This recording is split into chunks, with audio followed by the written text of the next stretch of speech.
दोस्तों,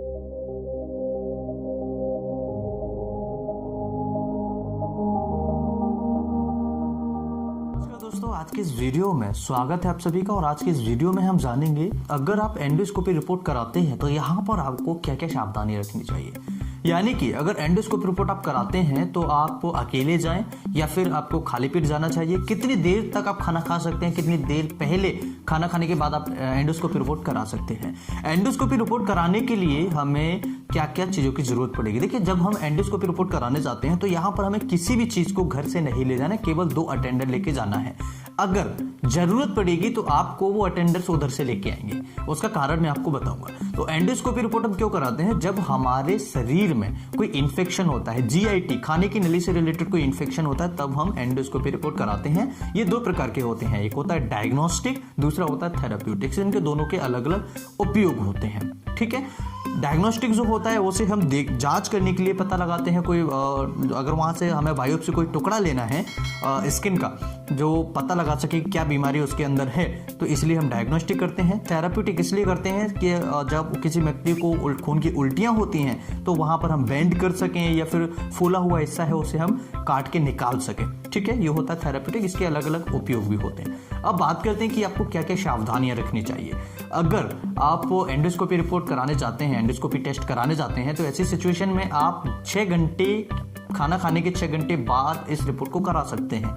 यानी कि अगर सही तरीका मैं आपको बताऊं तो यहां पर समझने का ये सबसे अच्छा तरीका होगा कि शाम को आप खाना खाइए, उसके बाद में सुबह 10-11 बजे 12 बजे तक आप टेस्ट करा लीजिए बिना कुछ खाए हुए। यानी कि सुबह 9-10 बजे जो आप खाना खाते हैं, 6 बजे 7 बजे 8 बजे 9 बजे या 10 बजे, तो जो खाना आपने खाया है वो सुबह आप स्टूल के द्वारा बाहर कर देंगे उसे, यानी फ्रेश होके आएंगे आप, स्टूल जो है आपका पास आउट हो जाएगा। तो आपका स्टमक जो खाने के लिए पूरी तरीके से साफ हो जाती है। उसका फायदा ये होता है कि अगर आपके पेट में, ड्यूडेनम में कोई परेशानी होगी, यानी कि पेट के निचले हिस्से में जो जहां पर खाना स्टोर होता है उसके निचले हिस्से में कोई परेशानी होगी, तो वहां पर हम आसानी से देख सकते हैं। अगर आप खाना खा के जाएंगे तो खाना वहां पर भरा रहेगा, तो हम उसमें आसानी से नहीं देख सकते, उसमें हमें कुछ नहीं दिखेगा, ठीक है। इसलिए खाली पेट जाना बहुत ज्यादा जरूरी है। दूसरी बात, ये पेनफुल नहीं है, इसमें किसी भी प्रकार का दर्द नहीं होता है। तीसरा, इसको चेक करने से पहले अगर आपको कोई डॉक्टर जो है हाइपर सेंसिटिव अगर कोई मरीज है तो डॉक्टर्स आपको एक इंजेक्शन दे सकते हैं जो कि नींद का होता है। लेकिन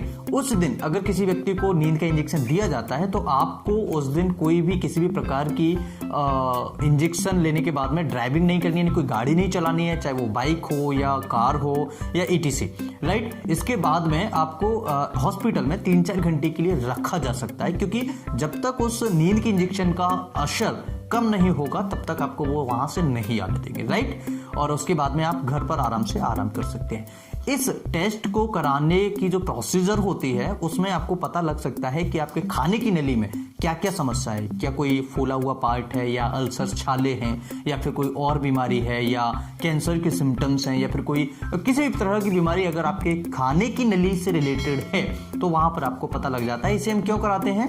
नॉर्मली जो खाने की नली में दर्द होता है, जैसे हम खाना खा रहे हैं, खाना निगलते समय दर्द हो रहा है, लंबे समय से दर्द हो रहा है जो कि हमें परेशान कर रहा है, बार बार किसी मरीज को बार बार खून की कमी हो रही है और कहीं सारे टेस्ट कराने के बाद भी उसमें पता नहीं लग रहा है, ठीक है, तो एंडोस्कोपी करा सकते हैं। भूख नहीं लग रही है मरीजों को, पेट में छाले हैं, एसिडिटी है, गैस है, तो ऐसी सिचुएशन में आपको एंडोस्कोपी टेस्ट की रिकमेंडेशन दी जा सकती है। इसके टेस्ट के कोई डिसएडवांटेज नहीं है, बहुत ही इजी है, बहुत ही आसान है, आसान तरीके से आप इसे करा सकते हैं। कितने रुपए का होता है ये अलग अलग होता है, कहीं पर 2000 का होता है, कहीं पर 2500 का होता है, कहीं पर 1500 में हो जाता है, कहीं पर 3000 का होता है। तो इसके अलग अलग कैटेगरीज हैं, अलग अलग रेट्स हैं, ठीक है। और ये डिपेंड करता है कि आप किस एरिया में करा रहे हैं, किस डॉक्टर से करा रहे हैं। ये डॉक्टर आपके जो है जिससे करा रहे हैं वो कितने एक्सपीरियंस होल्डर हैं और कितने पुराने हैं और कितनी उनको नॉलेज है, राइट। तो ये सारी चीजें आपके डिपेंड करेंगे।